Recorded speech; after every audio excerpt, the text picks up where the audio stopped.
El número es 2007. Repítelo, 2007. Un hotel en la Ciudad de México. Una mujer entra caminando como si nada, tacones firmes, mirada fría, sin prisa. No está huyendo, no está escondiéndose, está entrando, sabiendo exactamente quién la está esperando. Minutos después, agentes federales la rodean. No hay gritos, no hay resistencia, solo una frase que se queda flotando en el aire. Según reportes de prensa de ese momento, ya sabían dónde estaba. Y ahí, en ese instante, cae una de las figuras más enigmáticas del narcotráfico mexicano, Sandra Ávila Beltrán. Pero lo que casi nadie entendía entonces es que su historia no empieza ahí, ni siquiera cerca, porque para que una mujer llegue a ese punto, rodeada de poder, de dinero, de contactos, tiene que haber algo más profundo, algo que no se ve en los titulares. Y hoy vas a descubrir exactamente eso. Hoy vas a entender 3 cosas que casi nadie conecta cuando habla de ella. Primero, cómo una mujer sin el perfil típico terminó en el centro de un negocio dominado por hombres violentos.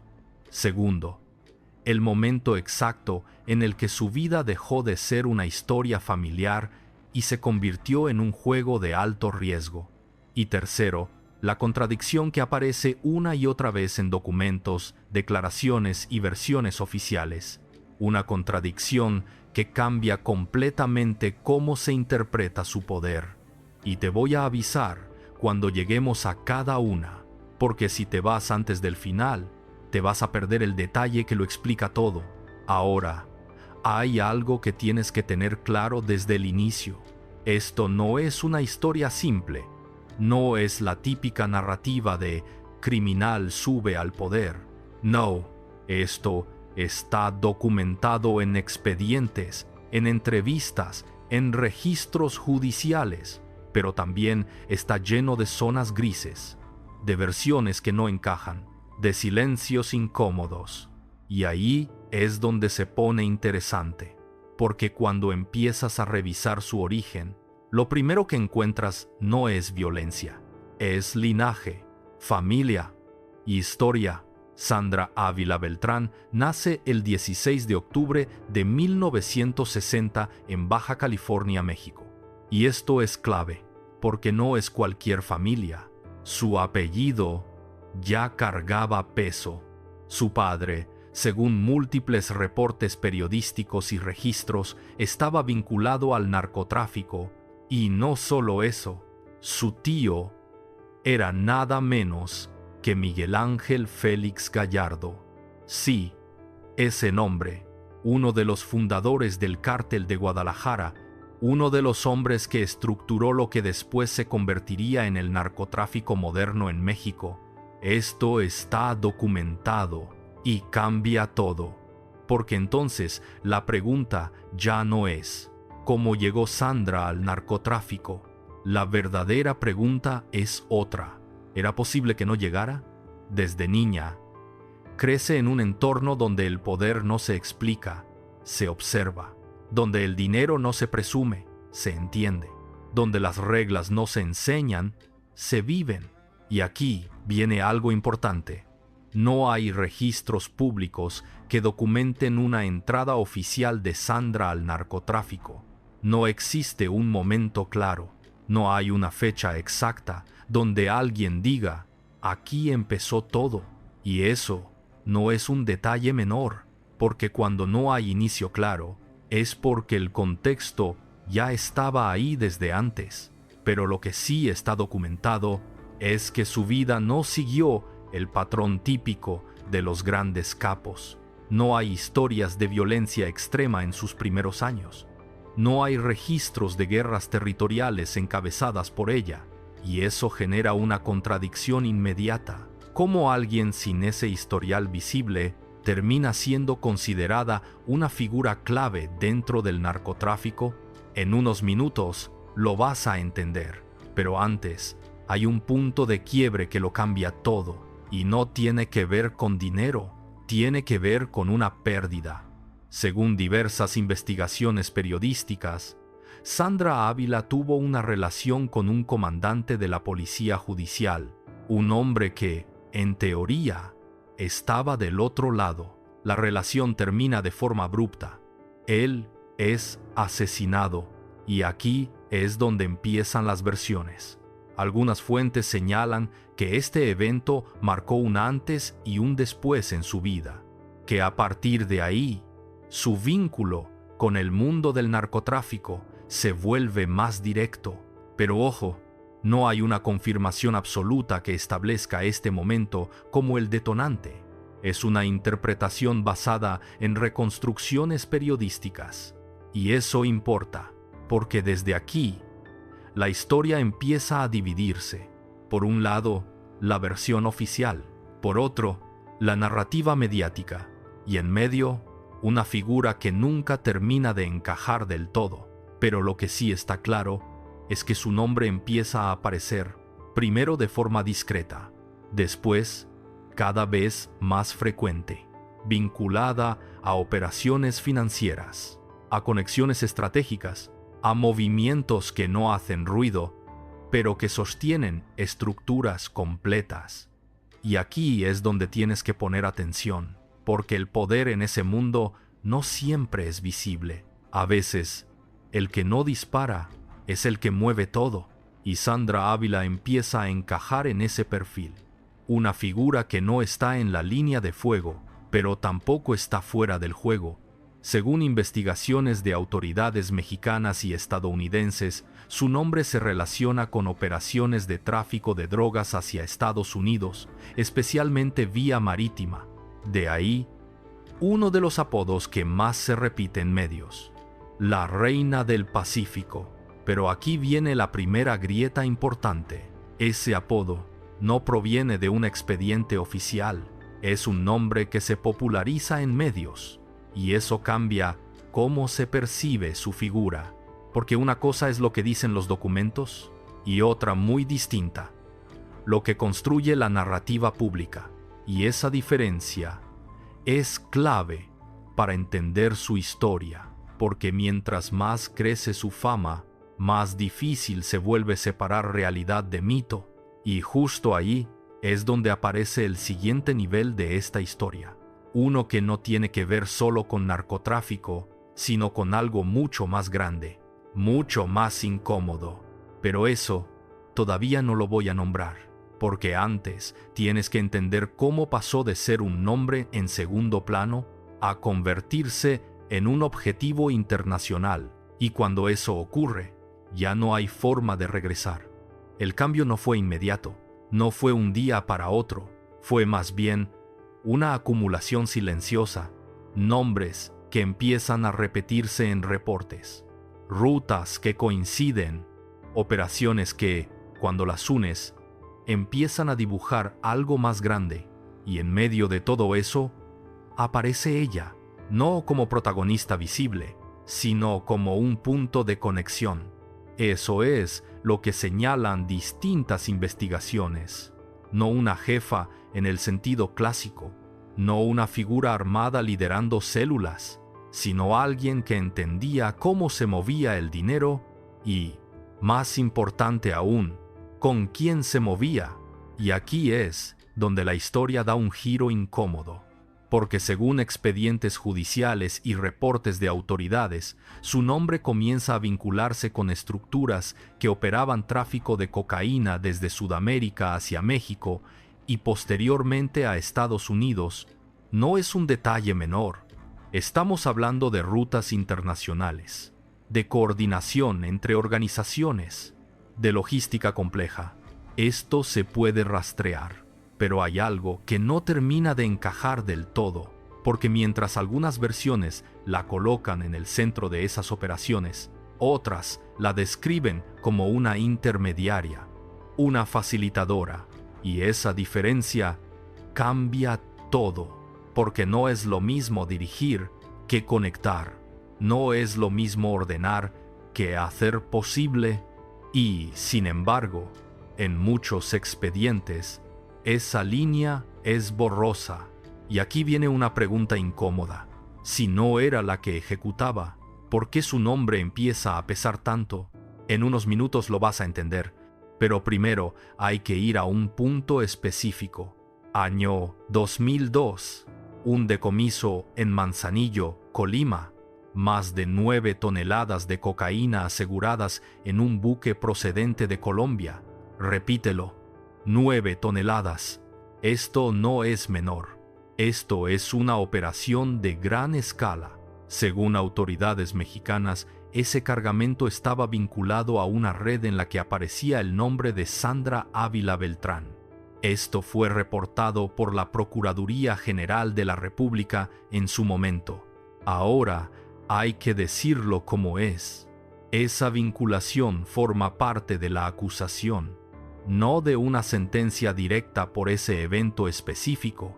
Y eso importa, porque desde aquí empieza a construirse el caso en su contra, no por un solo hecho, sino por una acumulación de relaciones, movimientos y coincidencias. Y aquí es donde entra otro elemento clave: Estados Unidos, porque cuando las operaciones cruzan fronteras, las investigaciones también. Agencias estadounidenses comienzan a seguir las mismas rutas, los mismos nombres, las mismas conexiones, y el nombre de Sandra Ávila Beltrán vuelve a aparecer una y otra vez. No siempre en primer plano, pero nunca desaparece del todo. Eso también está documentado en procesos judiciales posteriores. Y aquí es donde la historia empieza a tomar forma, pero también a complicarse, porque mientras más crece la investigación, más versiones surgen. Algunas la colocan como una figura clave dentro de una red ligada al cártel de Sinaloa. Otras matizan su rol. Hablan de vínculos familiares, de relaciones personales, de conexiones indirectas. Y otra vez, la misma tensión. ¿Qué era exactamente Sandra Ávila Beltrán dentro de esa estructura? ¿Una operadora? ¿Una intermediaria? ¿O algo más difícil de definir? Porque hay algo que no se puede ignorar. En un mundo donde la violencia es visible, ella no aparece asociada directamente a actos de violencia. No hay registros públicos que la vinculen como autora directa de ejecuciones, y eso no es lo común en ese entorno. Entonces, ¿de dónde viene su poder? Aquí es donde tienes que prestar atención, porque el poder no siempre está en el gatillo. A veces está en la confianza, en saber quién es quién, en saber quién debe dinero, en saber quién puede mover qué y cuándo. Y según múltiples reportes, ese era su terreno. Las relaciones, las conexiones, el tipo de poder que no se ve, pero que sostiene todo lo demás. Y justo cuando esa red empieza a hacerse visible para las autoridades, ocurre algo que cambia el ritmo de la historia. Un nombre aparece con más fuerza, un vínculo que no solo conecta rutas, sino estructuras completas. Y ese vínculo la coloca en el radar internacional de forma definitiva.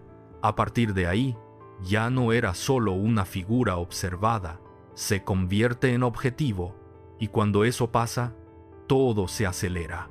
Vigilancia, seguimiento, intercepciones, movimientos cada vez más medidos, errores que ya no se pueden permitir, porque cuando dos países están mirando al mismo tiempo, el margen se vuelve mínimo, y sin embargo, durante años, no logran detenerla. Eso también está documentado, y eso abre otra pregunta incómoda. ¿Cómo alguien bajo ese nivel de atención logra mantenerse libre tanto tiempo? Hay algo más ahí, algo que no encaja del todo en la versión simple de persecución y captura, algo que tiene que ver con tiempos, con decisiones, con momentos específicos en los que todo pudo haber sido diferente. Pero lo más inquietante es que cuando finalmente ocurre su detención, no sucede en medio de una persecución. No hay disparos, no hay fuga, no hay caos. Y eso no es lo que uno esperaría. Entonces, la pregunta ya no es solo cómo llegó al poder. La pregunta empieza a transformarse. ¿Quién decidió que era el momento de detenerla? Porque en este tipo de historias, el cuándo es tan importante como el cómo.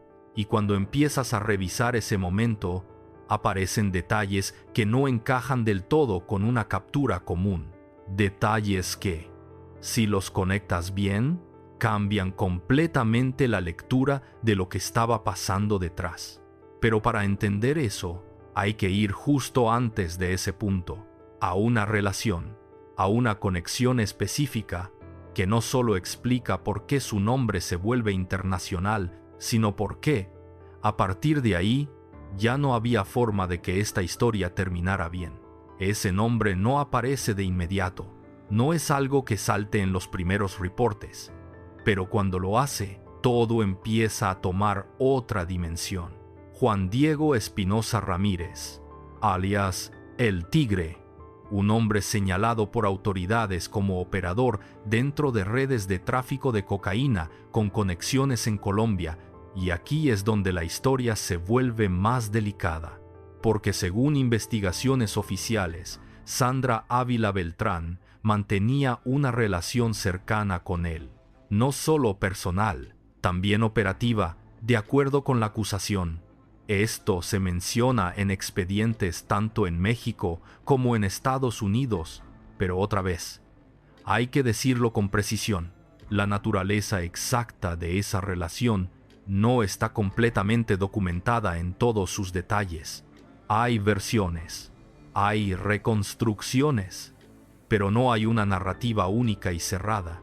Y eso importa, porque lo que sí está claro es que a partir de ese vínculo, su nombre deja de ser regional y se vuelve internacional, porque ya no se trata solo de México, se trata de una conexión directa con Sudamérica, con rutas transnacionales, con estructuras que no operan en un solo país.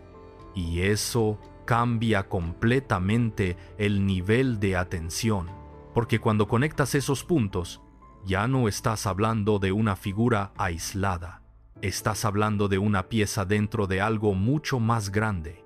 Y aquí viene uno de los momentos más tensos de toda esta historia. Año 2007.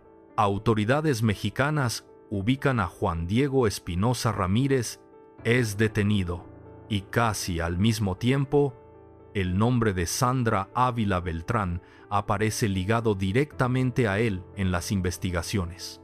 Esto está documentado en reportes oficiales. Y a partir de ahí, la presión aumenta, no solo en México, también desde Estados Unidos, porque ahora hay un puente claro, un punto de conexión que permite armar un caso más sólido. Y aquí es donde tienes que detenerte un segundo, porque esto no es menor. Durante años, su nombre aparecía en fragmentos, en piezas sueltas, pero ahora hay un hilo conductor, y ese hilo la conecta directamente con una estructura internacional de tráfico de drogas. Eso es lo que sostienen las autoridades, y con eso se activa algo inevitable, la captura. Pero hay un detalle que rompe el patrón, porque cuando finalmente ocurre su detención, no hay resistencia, no hay intento de fuga, no hay enfrentamiento, nada. Según reportes de medios y autoridades, fue localizada en un hotel en la Ciudad de México y detenida sin violencia, sin caos, sin espectáculo, como si todo ya estuviera decidido. Y eso genera ruido, porque no es lo normal. En ese entorno, cuando alguien cae, suele haber movimiento, errores, desesperación, pero aquí no. Y entonces aparece otra pregunta, una más incómoda. ¿Fue realmente una captura o fue el momento en que ya no había margen para seguir moviéndose? Porque hay algo que no se dice abiertamente, pero que se puede intuir cuando revisas los tiempos. Las investigaciones ya estaban avanzadas, las conexiones ya estaban trazadas, y el círculo se estaba cerrando.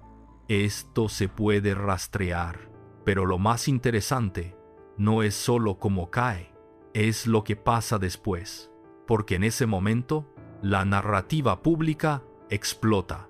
Los medios empiezan a llamarla de una forma que se queda grabada: la Reina del Pacífico, un nombre que no viene de un expediente, un nombre que no está en una sentencia, pero que define cómo el público la percibe.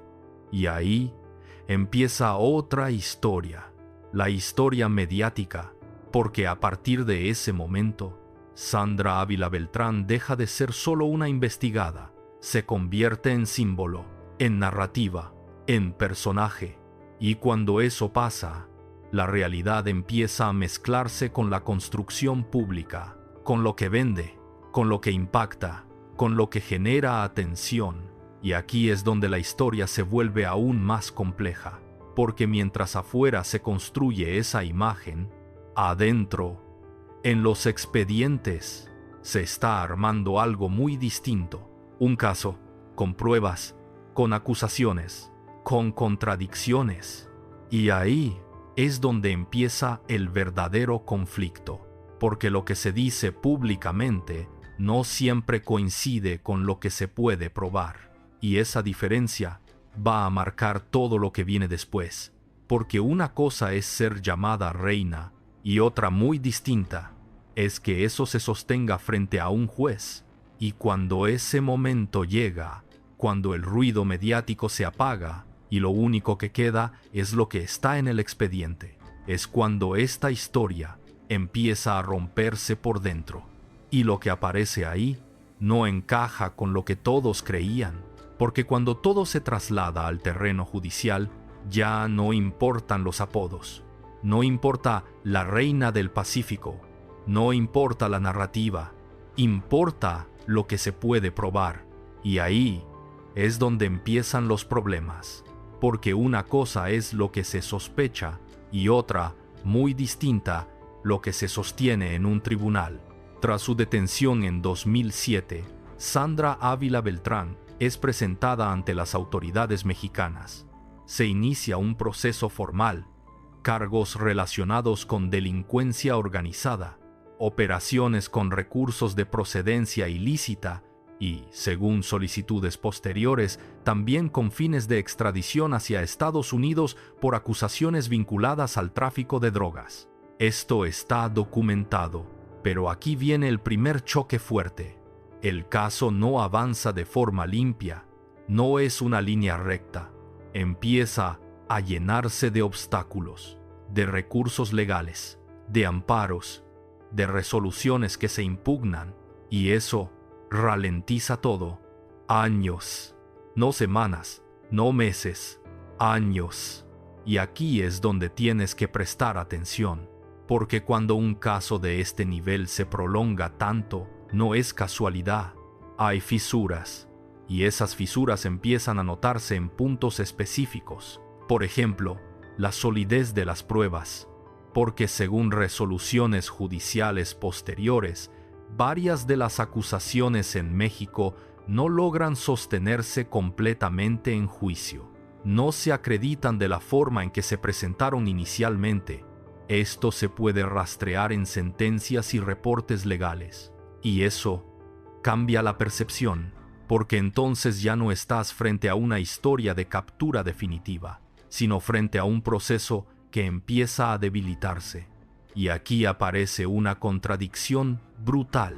¿Cómo alguien presentada como una figura clave del narcotráfico termina con acusaciones que no logran sostenerse del todo? Esa es la pregunta, y no tiene una respuesta simple, porque aquí entran varios factores: testimonios, interpretaciones, construcción del caso y algo más: la diferencia entre lo que se investiga y lo que se puede probar más allá de toda duda razonable. Eso es lo que define todo en un tribunal, no lo que se sospecha. Y aquí viene otro momento clave: Estados Unidos. Porque mientras en México el caso se mueve con dificultad del otro lado de la frontera, la historia toma otro camino. Autoridades estadounidenses solicitan su extradición. La acusan de participación en una conspiración para traficar cocaína. Esto está documentado en procesos judiciales en Estados Unidos. Y tras años de litigio, finalmente es extraditada en 2012, 5 años después de su detención inicial. Repítelo, 5 años. Ese tiempo no es menor. Ese tiempo habla de todo lo que ocurrió en medio. Y cuando llega a Estados Unidos, la narrativa vuelve a cambiar, porque ahí el enfoque es distinto, más específico, más delimitado. No se trata de todo su supuesto rol dentro del narcotráfico. Se trata de un cargo concreto: conspiración para distribuir cocaína. Y aquí pasa algo que pocos esperaban. En 2013, según registros judiciales estadounidenses, Sandra Ávila Beltrán se declara culpable de un cargo menor relacionado con asistencia a una persona involucrada en tráfico de drogas, no como líder, no como operadora principal, como alguien que brindó apoyo. Y eso cambia completamente el encuadre, porque no coincide con la imagen pública que se había construido. No encaja con el título de reina, y aquí es donde la historia se fractura. Por un lado, la narrativa mediática; por otro, la realidad jurídica, y entre ambas, una distancia incómoda, porque entonces surge otra pregunta. Si ese era el cargo que se pudo sostener, ¿qué pasó con todo lo demás? ¿Dónde quedó la estructura que supuestamente lideraba? ¿Dónde están las pruebas de ese poder? Y no es que no existieran investigaciones, es que no todo llegó a convertirse en una condena sólida. Eso es lo que muestran los registros. Y aquí es donde tienes que detenerte otra vez, porque esto no significa que no hubiera vínculos, no significa que todo fuera falso, significa algo más complejo, que entre lo que se cree y lo que se prueba hay un abismo. Y en ese abismo es donde se construyen muchas de estas historias. Pero lo más inquietante no es lo que se cayó en el juicio, es lo que nunca terminó de aclararse. Porque incluso después de su declaración en Estados Unidos, quedan preguntas abiertas sobre su verdadero rol, sobre su nivel de influencia, sobre hasta dónde llegaban sus conexiones. Y esas preguntas no desaparecen. Se quedan ahí, como una sombra constante, porque cuando alguien sale de un proceso así, uno esperaría una conclusión clara, un cierre, pero aquí no lo hay. Y eso es lo que hace que esta historia siga incomodando, porque no termina cuando se dicta una sentencia. De hecho, es justo después de eso, cuando empieza otra parte aún más difícil de explicar. Una parte donde el silencio pesa más que cualquier declaración, y donde lo que no se dice empieza a importar más que todo lo que ya se dijo, porque cuando sale del sistema judicial, lo que queda no es claridad, es vacío, un silencio raro, incómodo. Después de su proceso en Estados Unidos, Sandra Ávila Beltrán es deportada a México en 2013. Esto está documentado.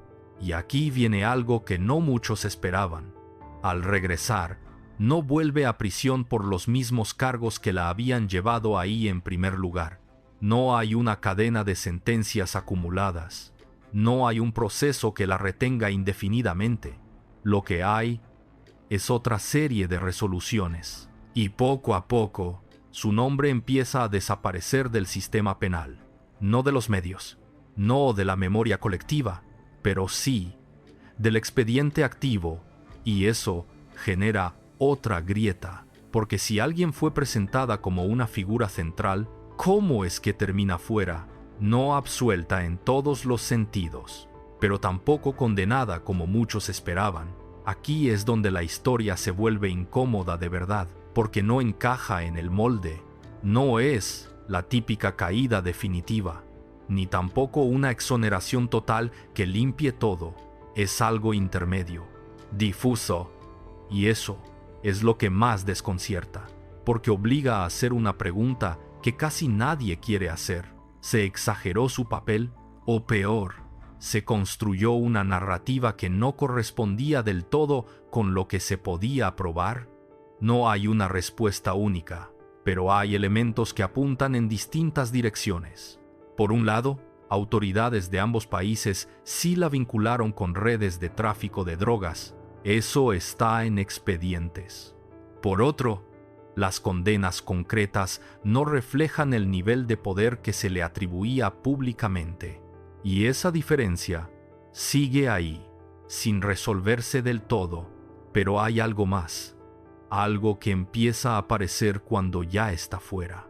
Las entrevistas, las declaraciones, las pocas veces que habla, y aquí es donde el tono cambia, porque ya no es la figura distante, no es el personaje construido por medios, es una mujer que responde, pero que no dice todo. En algunas entrevistas, años después, Sandra Ávila Beltrán ha negado haber sido una líder del narcotráfico. Ha cuestionado directamente el apodo que se le dio. Ha señalado que muchas cosas fueron exageradas. Esto está documentado en entrevistas televisivas y medios mexicanos. Pero otra vez, esto es su versión. Y como toda versión, tiene que ponerse frente a lo que dicen los expedientes. Y ahí, el choque continúa, porque mientras ella minimiza su rol, las investigaciones previas siguen existiendo. No desaparecen, siguen ahí, como registro, como antecedente, y entonces la historia queda suspendida entre dos realidades, la judicial y la mediática, la que se pudo probar y la que se construyó. Y aquí es donde entra algo todavía más delicado, la percepción pública, porque una vez que alguien es etiquetado como reina, esa imagen no se borra fácil, aunque los documentos digan otra cosa, aunque el juicio no lo confirme completamente. La narrativa ya hizo su trabajo, y eso tiene consecuencias, no solo para ella, sino para cómo se entiende todo el fenómeno, porque simplifica algo que en realidad es mucho más complejo. Y aquí viene otro punto que casi nadie menciona: el contexto, porque la historia de Sandra Ávila Beltrán no ocurre en el vacío, ocurre en una época específica, un momento donde el narcotráfico en México estaba cambiando, fragmentándose, reconfigurándose, donde las estructuras se movían y las figuras visibles no siempre eran las más importantes.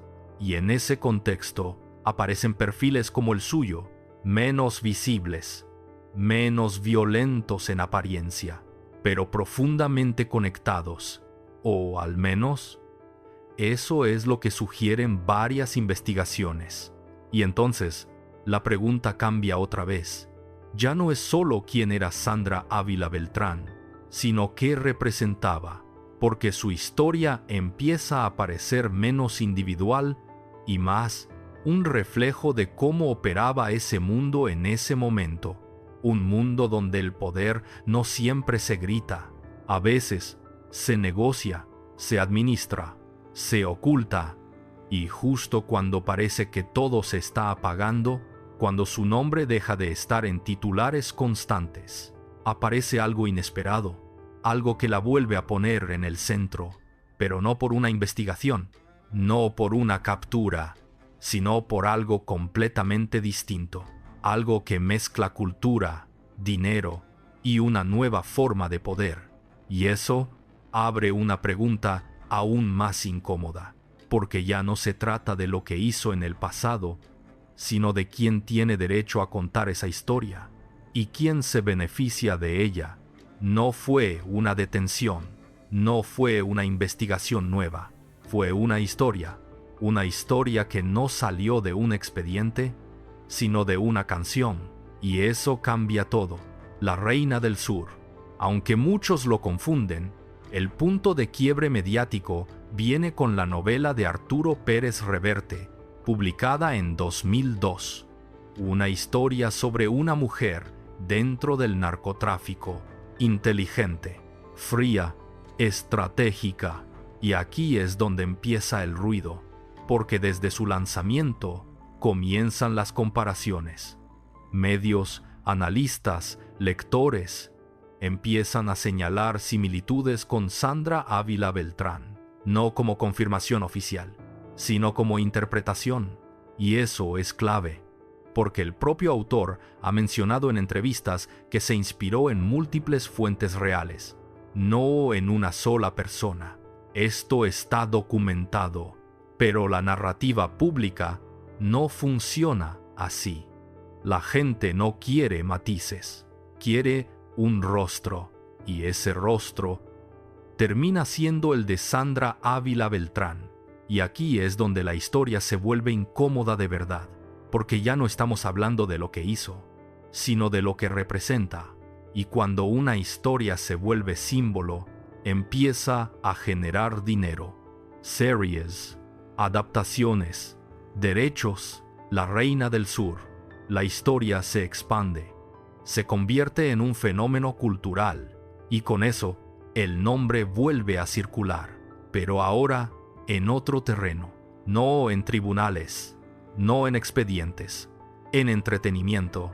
Y aquí aparece una nueva tensión, porque según declaraciones públicas de Sandra Ávila Beltrán, años después, ella ha señalado que su historia fue utilizada sin su autorización, que se construyó una narrativa basada en su vida y que otros se beneficiaron económicamente de eso.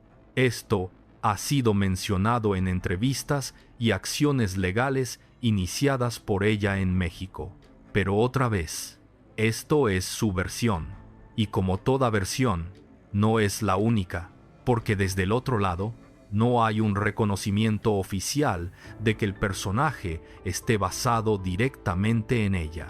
Se habla de inspiración general, de múltiples fuentes, y ahí la línea vuelve a volverse borrosa, porque entonces la pregunta ya no es legal, es moral. ¿Quién puede contar una historia real y convertirla en ficción? ¿Dónde termina la inspiración? ¿Y dónde empieza la apropiación? Y más importante aún, ¿quién gana con eso? Porque mientras todo esto ocurre, hay algo que no cambia. El apodo, la Reina del Pacífico. Ese nombre sigue ahí, más fuerte que cualquier sentencia, más persistente que cualquier expediente.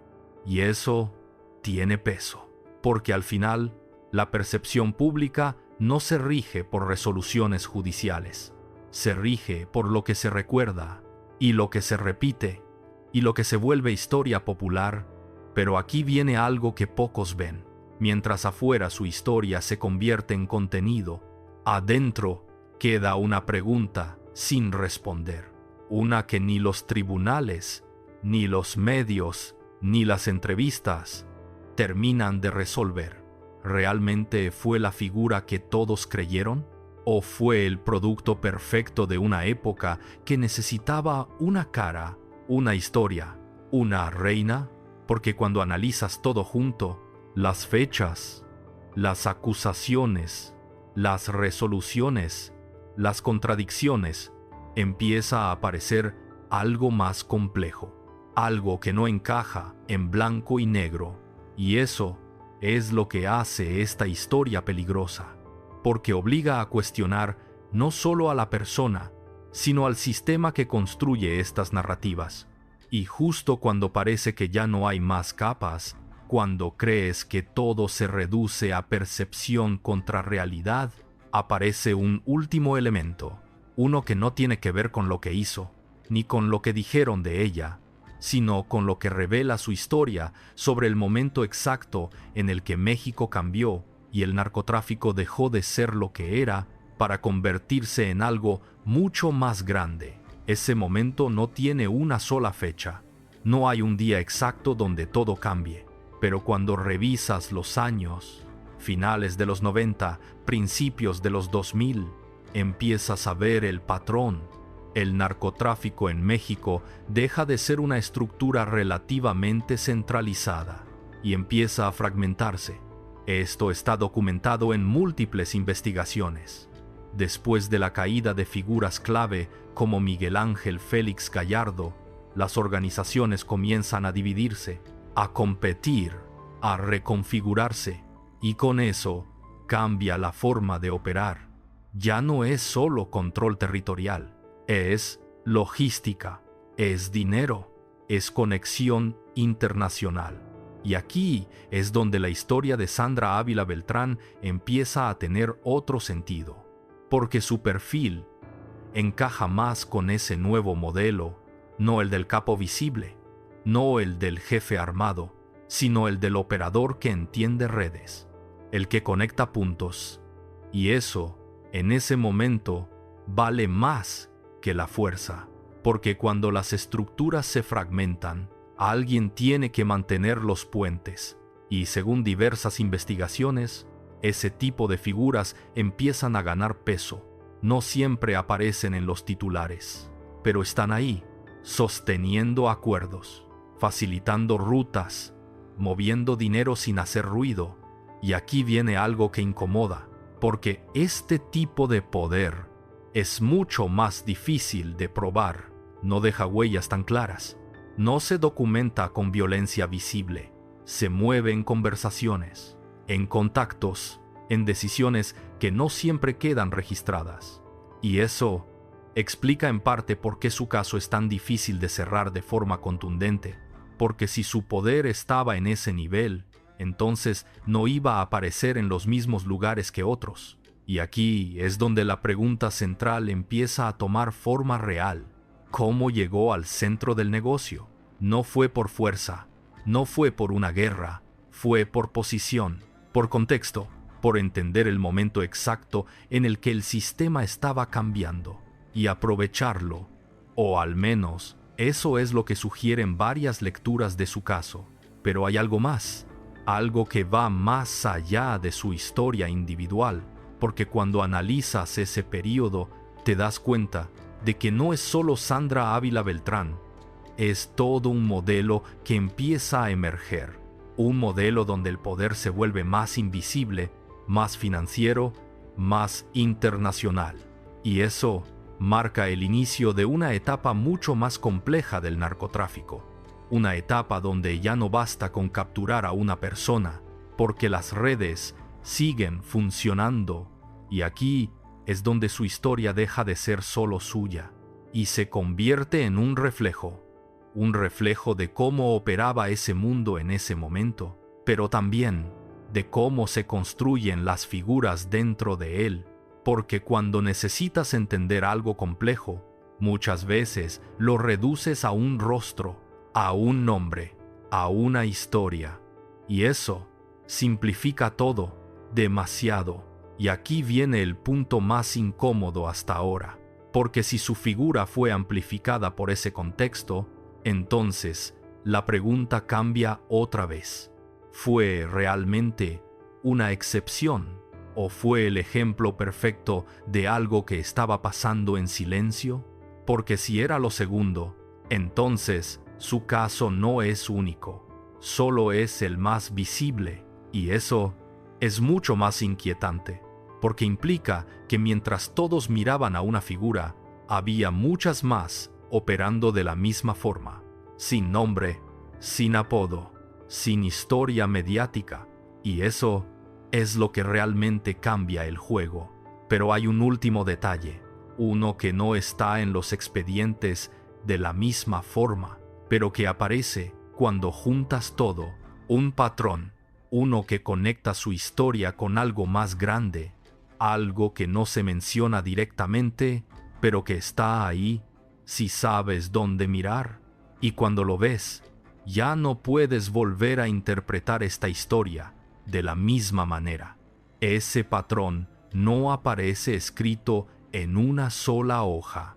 no está resumido en un expediente, pero se repite una y otra vez, en nombres distintos, en casos distintos, en momentos distintos. Y cuando lo ves completo, empieza a incomodar, porque no habla solo de una persona, habla de un sistema donde ciertas figuras aparecen, crecen en visibilidad y después desaparecen del mismo foco con el que fueron construidas, no necesariamente porque todo haya sido falso, sino porque no todo era comprobable. Y ahí está el punto clave, porque cuando revisas el caso de Sandra Ávila Beltrán, ves exactamente eso, una acumulación de vínculos documentados, una serie de acusaciones formales, pero también una dificultad constante para traducir todo eso en condenas proporcionales a la narrativa pública. Y eso no es exclusivo de su caso. Eso se repite en diferentes momentos del narcotráfico en México, donde el relato público construye figuras gigantes, pero el sistema judicial opera bajo reglas mucho más estrictas: pruebas, evidencia directa, responsabilidad individual. Y cuando esos elementos no alcanzan, la historia empieza a romperse. Y aquí viene algo todavía más incómodo, porque en ese espacio, entre lo que se cree y lo que se prueba, es donde nacen los mitos. Y los mitos no necesitan ser completamente falsos para existir, solo necesitan no ser completamente verificables. Y eso encaja perfectamente con su historia, pero hay otro nivel, uno más profundo, porque cuando analizas cómo se construyó su imagen, te das cuenta de algo. No fue solo por lo que hacía, fue por lo que representaba: una mujer en un mundo dominado por hombres, una figura que rompía el molde. Y eso vende, eso llama la atención, eso se amplifica, no porque sea falso, sino porque es narrativamente poderoso. Y aquí es donde tienes que detenerte, porque esto no significa que su historia haya sido inventada, significa que fue interpretada de una forma que encajaba perfectamente con lo que el público quería ver. Y eso cambia completamente la lectura, porque entonces ya no estás analizando solo hechos, estás analizando cómo esos hechos fueron contados, y por quién, y para qué. Y aquí aparece una última tensión, porque mientras todo eso ocurre, mientras su nombre se convierte en símbolo, hay algo que nunca termina de resolverse: su verdadero nivel de control. Porque si realmente hubiera sido la figura que muchos describían, los expedientes deberían reflejarlo con claridad, pero no lo hacen de forma contundente. Y si no lo fue, entonces surge otra pregunta aún más incómoda: ¿por qué su historia fue tan amplificada? ¿Por qué ella y no otra persona? Porque en ese mundo había muchos más nombres, muchos más casos, muchas más historias igual de complejas, pero no todas se volvieron símbolo, no todas se volvieron reina. Y ahí es donde el patrón se vuelve más evidente, porque no siempre se trata solo de lo que ocurre, sino de qué historia se elige contar y cuál no. Y eso dice mucho más del sistema que de la persona.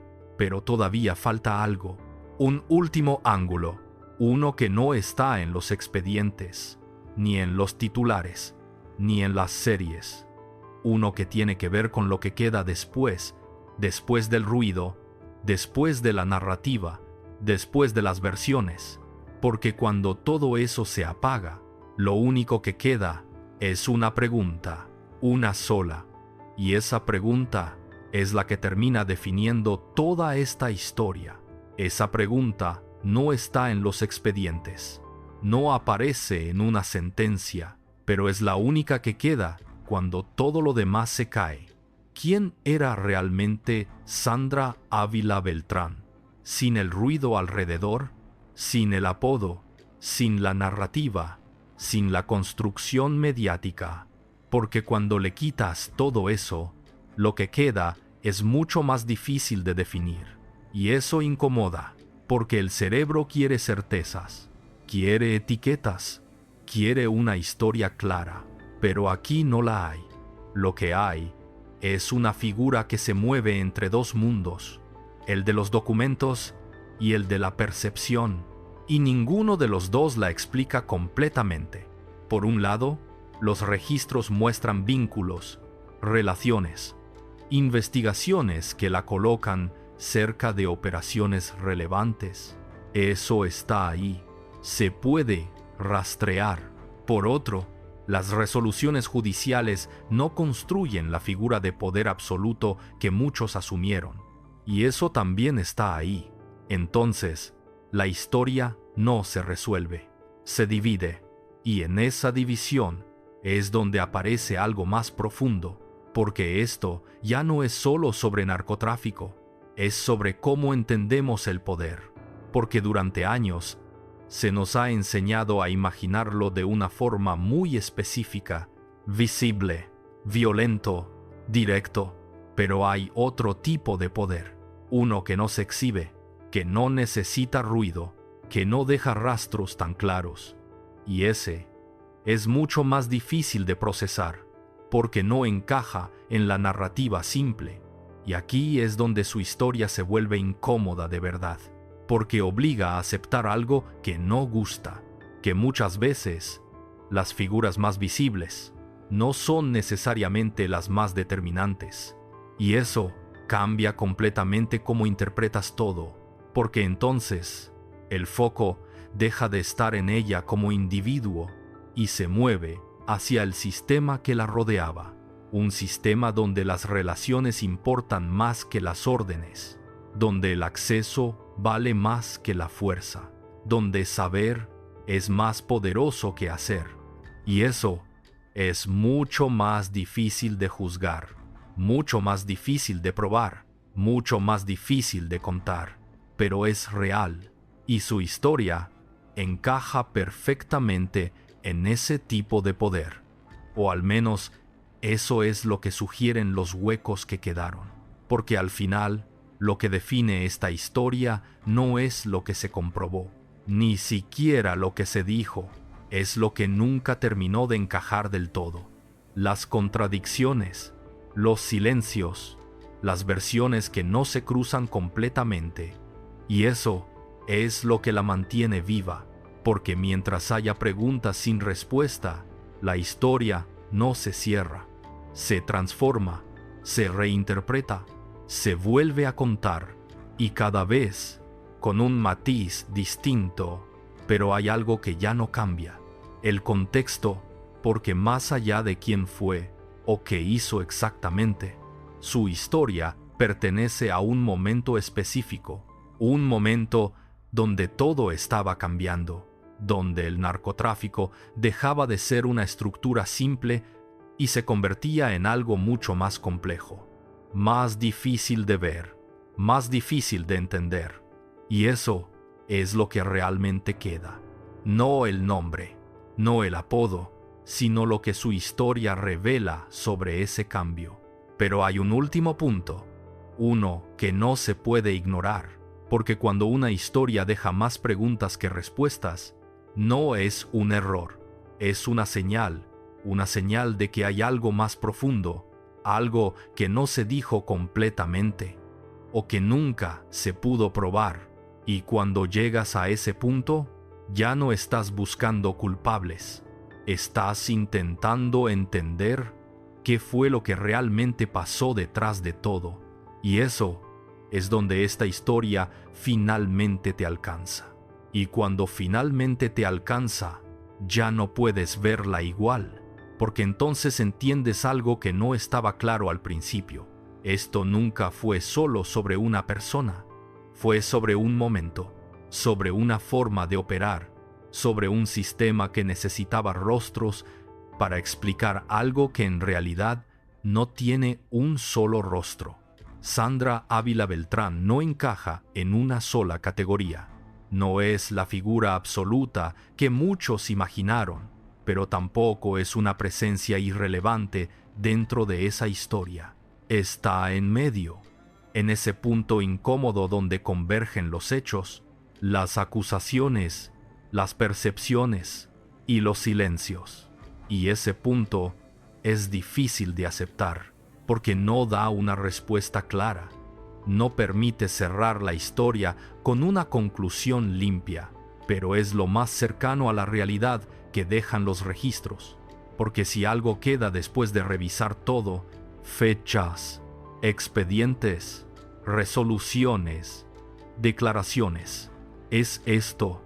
Su historia refleja una época, una etapa donde el narcotráfico dejó de ser visible en su forma más obvia y empezó a volverse más complejo, más financiero, más estratégico, más difícil de rastrear, y en ese cambio aparecieron figuras que no encajaban en el molde tradicional, perfiles que no gritaban poder, pero que lo tenían en otras formas, o al menos eso es lo que sugieren los vacíos que quedaron, porque al final, lo que define esta historia no es lo que se probó completamente, ni siquiera lo que se dijo en los medios. Es lo que no se pudo demostrar del todo, pero tampoco se pudo descartar. Y eso es lo que la vuelve incómoda, porque rompe con la idea de que todo tiene una respuesta clara y obliga a aceptar algo más difícil. Que hay historias que no se pueden cerrar completamente, que quedan abiertas, suspendidas entre versiones, entre documentos y narrativa. Y en ese espacio es donde vive esta historia, no como un caso resuelto, sino como una pregunta constante: ¿hasta dónde llegaba realmente su poder? Y más allá de eso, ¿cuántas historias similares existen que nunca tuvieron nombre, ni apodo, ni atención? Porque si algo deja claro este caso, es que el poder más difícil de entender es el que no se ve, el que no deja rastro directo, el que no necesita exponerse para existir, y ese es el que sigue operando, incluso cuando la historia ya terminó, o eso parece, porque en realidad no terminó, sigue ahí, en cada versión que se cuenta, en cada duda que permanece, en cada intento por entender lo que realmente pasó. Y ahora que llegaste hasta aquí, la pregunta ya no es sobre ella, es sobre lo que tú crees. ¿Fue realmente la figura que construyeron? ¿O fue el reflejo perfecto de una época que necesitaba una historia así? Déjamelo en comentarios. Y si quieres seguir explorando historias donde la verdad no es tan simple como parece, suscríbete, porque la siguiente no solo cuestiona lo que pasó, sino quién decidió qué debía saberse.